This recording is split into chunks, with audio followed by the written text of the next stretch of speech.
Drhtavo drveće jasike. Ubraja se među najveća živa bića na svetu. Stručnjaci smatraju da je teško oko 7000 tona. Niko to sa sigurnošću ne zna.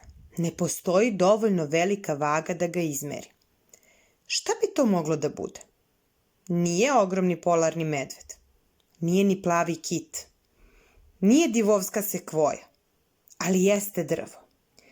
Zove se pando. Pando je jedan šumarak američke jasike u nacionalnom parku Fish Lake u Sjedinjenim Američkim Državama. Pruža se na više od 40 hektara zemlje i broji oko 45.000 stabala jasike. Pando odgovara značenju svog imena. Reč pando na latinskom jeziku znači širim se, prostirem se. Ponekad ljudi pando nazivaju divom koji drhti. Kada dune vetar, kao da cela šuma zadrhti. Nežni listovi jasike lepršaju na povetarcu. Oni divno šušte.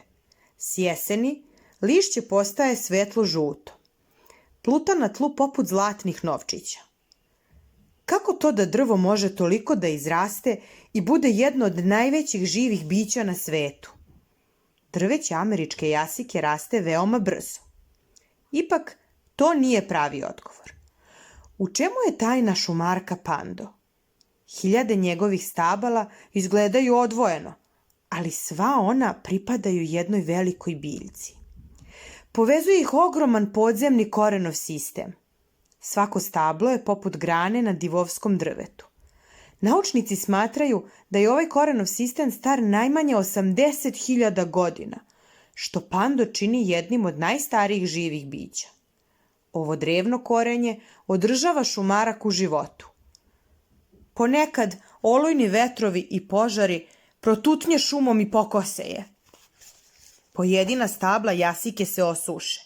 Međutim, korenje ispod površine preživi. Uskoro počinju da izbijaju novi izdanci. Oni nose nadu da će šuma opstati.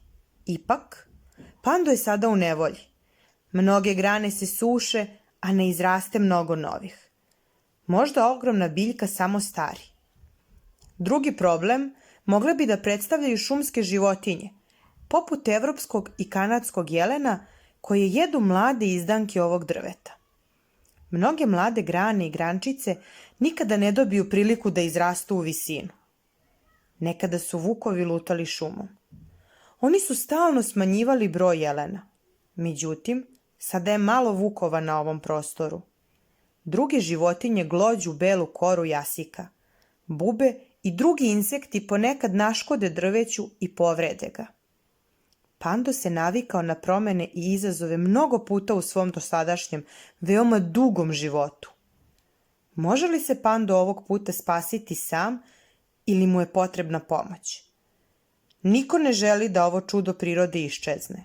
Ti ljudi smišljaju kako da ga spasu. Imaš li ti neki predlog?